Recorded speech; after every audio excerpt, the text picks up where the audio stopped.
Hola a todos, ¿qué tal? ¿Cómo están? No es un secreto para nadie que la tan manida mundialización está pasando por malos momentos. Los nacionalismos llevados al extremo y las preocupaciones ecológicas están minando la idea de un mercado global. Pero no podemos negar que tiene sus ventajas, como el de poder degustar vinos que nos llegan del otro lado del Atlántico sin moverse del sillón de su casa, como los excelentes caldos que se producen en los viñedos chilenos.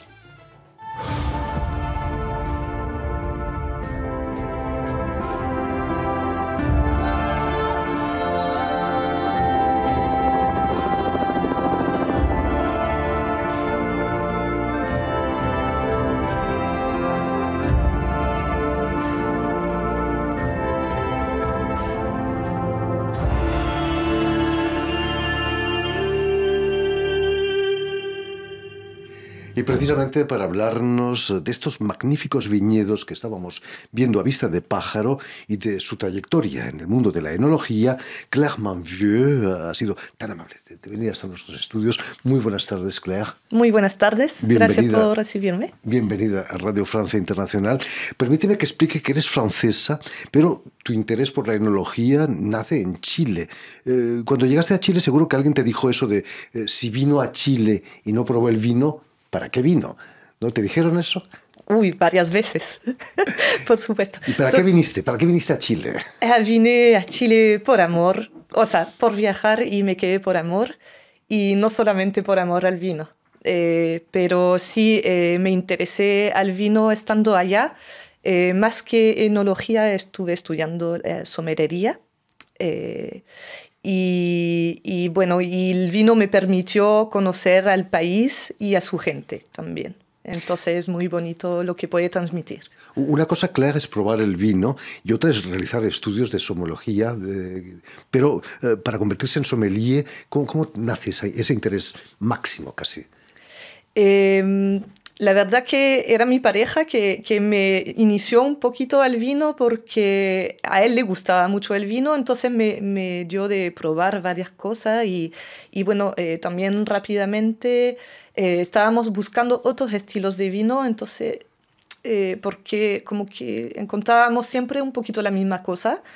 Y había que salir de esta red más a mano que se puede encontrar, como los supermercados o grandes cavistas. Entonces, con ese afán, empezamos a darnos cuenta que existían ferias de vino alternativas, vinos de cepas patrimoniales, de regiones que estábamos escuchando por primera vez, valles más al sur de Santiago o más al norte y bueno, eso fue despertando la curiosidad y los vinos que encontrábamos respondían más a mi gusto también porque presentaban cosas más alternativas, o sea, un trabajo más a escala humana, con pequeños productores, técnicas ancestrales, desde generaciones que se iban repitiendo y además desde parras centenarias, a veces bicentenarias, incluso más. Entonces, esto cuando te hablan de esto es como que quieres saber la historia, ¿no? La orografía de Chile es perfecta para los viñedos, ¿no? Esas cuestas, ¿no? ¿Hay otro país como Chile para eso? No, quizás Argentina del otro lado de los Andes. Chile tiene un clima muy bueno para el cultivo de la agrícola en general y más aún de la vid, porque tiene un clima con muchas horas de sol. Y generalmente seco. Tiene una influencia húmeda porque hay siempre la influencia del océano llegando en los valles, pero siempre hay también aire circulando, entonces eso evita que haya los problemas de hongo que muchas veces encontramos en la vid y en ese sentido además usan muy pocos pesticidas, agroquímicos. Depende en qué lugar también, pero muchas veces podemos hablar de vino biológico o natural porque pueden evitar ese tipo de uso. Me hablabas de esas vides bicentenarias. En Europa no hay vides bicentenarias porque la filoxera atacó a finales del 19, ¿no? Exactamente. Y que no, eso fue como agua de mayo para Chile. Exactamente. Chile es ¿cómo se diría? Un paraíso. Un paraíso, sí, y es el único lugar en el mundo donde las vides sobrevivieron o sea, la filoxera no llegó a Chile, no llegó. Seguramente por las barreras naturales que es la cordillera de los Andes por un lado y el océano por el otro lado, el océano Pacífico. Entonces, y bueno, Chile además es un país que cuida mucho sus fronteras y el tema de contaminación. Entonces, las vides allá sobrevivieron a la filoxera y están todavía de pie franco, lo que se dice, porque en Europa se usan ahora injertos. Injertos, por supuesto. portainjertos que en Europa, generalmente en todos los países productores, porque todavía existe ese problema de filoxera, entonces la única manera que encontraron es el portainjertos. Si la filoxera no llegó a Chile, sí llegaron productores de vino europeos, ¿no? En busca de nuevas cepas. Exactamente. Entonces, con el problema de filoxera en Europa, hubo una huida de los enólogos hacia fuera porque ya no, o sea, las vides ya no habían, entonces se quedaron sin trabajo y entre otros lugares llegaron a Chile, porque también en Chile habían personas que estaban muy interesadas en tenerlos ahí. Trajeron consigo técnicas, materiales, entonces, y cepas. Y las famosas cepas francesas, que Cabernet Sauvignon, Merlot, Sauvignon Blanc, Chardonnay, que son ahora cepas muy plantadas en Chile y que es una parte importante de la industria de una cara del vino chileno, ¿no?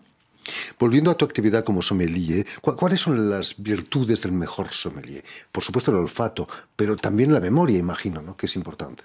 La memoria es muy importante, la memoria olfativa también y del gusto para poder, cuando degustas un vino a ciegas, bueno, llevas toda tu atención a lo que estás sintiendo y eso tienes que memorizarlo para después poder reconocer esos vinos también.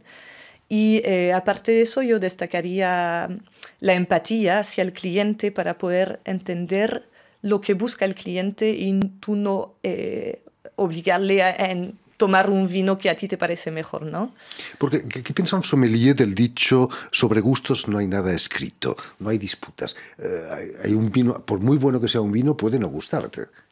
Exacto, sí, el gusto, como dices, no está escrito y el gusto, todos tenemos gustos distintos y todos estamos esperando o apreciando las cosas de manera diferente. Entonces hay que poder estar abierto a esto como sommelier y dentro de la propuesta adaptarse a esto. Además, el sommelier lo que es importante es saber transmitir también historias que hay detrás del vino, que es... O sea, el vino conlleva todo esto, ¿no? Es lo más bonito que tiene, que no es solamente un brebaje, es también conlleva historias, habla de un lugar, de gente. Lo que sí está claro, aunque no seamos expertos en vino, se puede distinguir un vino bueno de un vino malo, ¿no? Sí, o sea, justamente cuando nos formamos como profesionales es lo que aprendemos a hacer. Entonces hay que catar mucho para entender también y ahí se aprenden también los defectos que puede tener un vino y bueno, cuando es de más o menos calidad también y bueno, un vino de menos calidad también se puede proponer en ciertas oportunidades, en ciertos contextos puede convenir. Por supuesto, ¿no? Para un neófito como yo, el precio determina la calidad del vino que compro. Pero es cierto eso. ¿Un vino caro tiene que ser bueno y un vino barato es malo o no? ¿O puedes encontrar vino bueno barato? Sí. Pues, ¿Dónde? Puedes encontrar vino bueno barato y al revés puedes encontrar vinos que son caros y que no son tan buenos. O que quizás no te gusten tanto. Simplemente. Pero para eso hay que tener una cultura, ¿no? Y la única manera es viajar, quizás. Viajar, sí, conocer los valles, conocer los lugares, entender por qué el vino es como es, de dónde viene, ¿no? Y bueno, estar atento a lo que sientes también cuando degustas, eso es muy importante, porque a veces probamos el vino, pero no pensamos mucho, estamos conversando y no nos fijamos mucho en lo que sentimos. Un resfriado debe ser un desastre para un sommelier, ¿eh? Y la COVID, el COVID. ¿Tuviste tú también COVID quizás? Sí, pero por suerte no tuve problema con Hubieras el tenido que olfato. dejar tu profesión, ¿no? Sí, Es complicado, sí. Hay sommeliers que han tenido COVID y bueno, tienen que esperar a... La semana pasada se celebraba aquí en París la feria Vinexpo, en la que presentaste varias cepas características del vino chileno, como El País. Yo creía que era un periódico español, pero no, es la cepa más característica de Chile, ¿no? ¿Qué características tiene el País, esa cepa? Sí, en Vinexpo yo no presenté la masterclass porque fue otra sommelier que lo hizo. Pero yo estuve en contacto con ProChile, que fue el organismo estatal que patrocinó esta masterclass en el evento. La cepa País es la cepa más antigua junto a la Moscatel, que llegó a Chile a la segunda mitad del siglo XVI con los colonos y los misioneros. ¿Españoles quizás? Españoles, sí. Y entonces, por eso hoy en día encontramos las cepas tan viejas en los viñedos, porque todavía sobreviven de esta época algunas. Entonces es una cepa que justamente cuando esa época en la filoxera, hasta esa época era la cepa más plantada en el país y el vino que más se tomaba. Se encuentra hoy en día más que nada alrededor de la ciudad de Concepción, en los valles de Itata, regiones de Ñuble y Biobío, y también en otros, eso es la mayoría de las cepas plantadas. Encontramos también en el Valle de Colchagua algunas cepas centenarias muy antiguas que son mucho menos, pero igual tiene su relevancia. Y esa cepa País llegó, es una cepa originaria de España, ¿ya? Llegó de Canarias y junto a la Moscatel, como decía. Y hoy son representantes de esos vinos patrimoniales. Son las más grandes representantes, digamos. Abrir una botella de País es como un viaje en el tiempo, ¿no? Sí, totalmente. Un viaje también al sur. Tiene una personalidad única. Es un vino que puede parecer un poco rústico en sus taninos, un poquito así terrosos. Tiene muy buena acidez y en ese sentido es un vino ligero también que mejor tomar un poco más fresco, un poco más frío. Y entonces en verano, que a veces no apetece tanto un vino tinto, bueno, ese es súper rico tomar porque es más fresco, pero a la vez acompaña muy bien las comidas, y las comidas como se come ahí en el sur de Chile, muchas legumbres con embutidos, ahumados, y entonces, bueno, es el maridaje un poco perfecto, así como pensando en la mesa. Estamos sumidos todos en el cambio climático, las temperaturas aumentan. ¿En qué puede afectar la producción de vino, de uva, en Chile, por ejemplo? En Chile ya hace tiempo que se está adaptando, buscando más al sur los viñedos, se planta cada vez más al sur. Hoy en día hay experimentos en la isla de Chiloé, que es 900 kilómetros al sur de Santiago, bien al sur. Cerca del Círculo Polar Antártico, ¿eh? Casi. Sí, no tan cerca, pero sí, hay algunos viñedos que llegan muy al sur. De hecho, los más al sur están en latitud 48 grados sur. No está mal, ¿no? Sí, muy al sur. ¿Y ese aumento de las temperaturas aumenta también el grado de alcohol de los vinos? Sí, porque el azúcar sube, mientras más sol, más temperatura, el azúcar va subiendo en la fruta, y ese azúcar es el que da el grado alcohólico después. Aquí en Francia quizás no se conocen bien los vinos chilenos, algunas marcas están en los supermercados, pero ¿cómo trata Francia a los vinos chilenos? ¿Con respeto? ¿O con miedo quizás? Sí, en Francia, bueno, los mercados de Francia, España e Italia, que son los grandes países europeos productores y del viejo continente, como se habla, del viejo mundo, tienen toda una tradición tan antigua de vino y que está muy arraigado al vivir, ¿no? A la mesa, a las reuniones familiares. Entonces, cuesta mucho entrar a esos mercados como vino de Nuevo Mundo, porque no hay mucha demanda.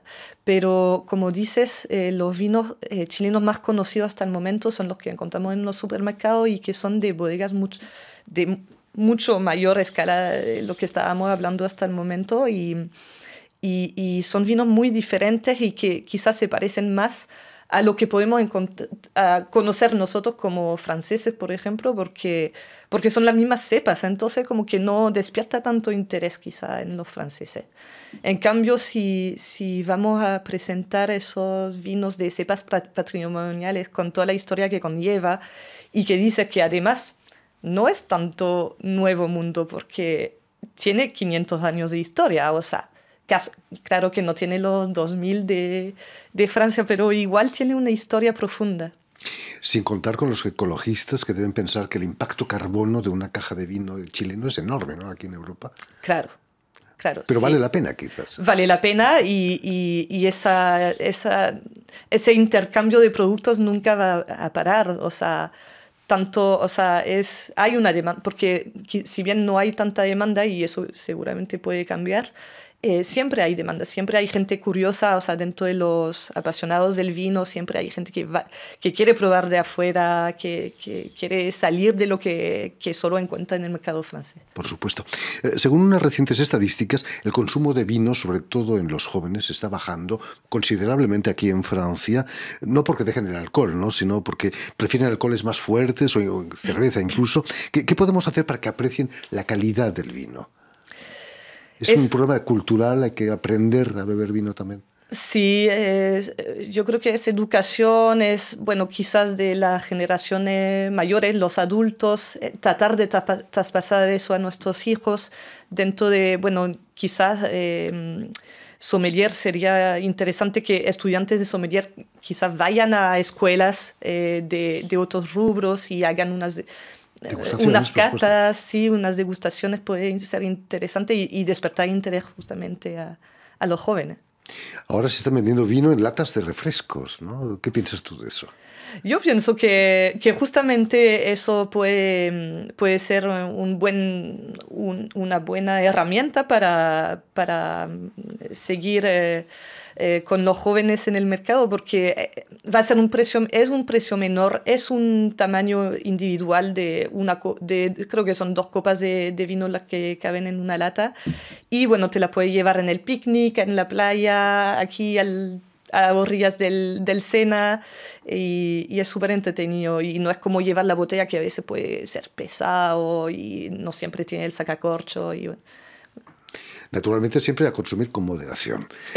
De todas maneras. Muchísimas gracias, Claire Manivaux, sommelier francesa, con un acento chileno fantástico. Gracias por haber venido aquí a Radio Francia Internacional. Permíteme también que dé las gracias a Donatien Cahu y a Julien Leng, quienes han ocupado hoy de la realización del programa, y también saludar a nuestros telespectadores que nos siguen en todo el continente americano, en Santiago de Chile, seguro que también gracias a la cadena Unión Continental Latinoamérica, que es la cadena de la OEA, la Organización de Estados Americanos, y también de la red TAL, que reúne televisoras públicas y universitarias de América Latina. Muchas gracias a ti. A ti. Y a ustedes, muchísimas gracias por su atención y les damos cita para una nueva edición de El Invitado de Radio Francia Internacional.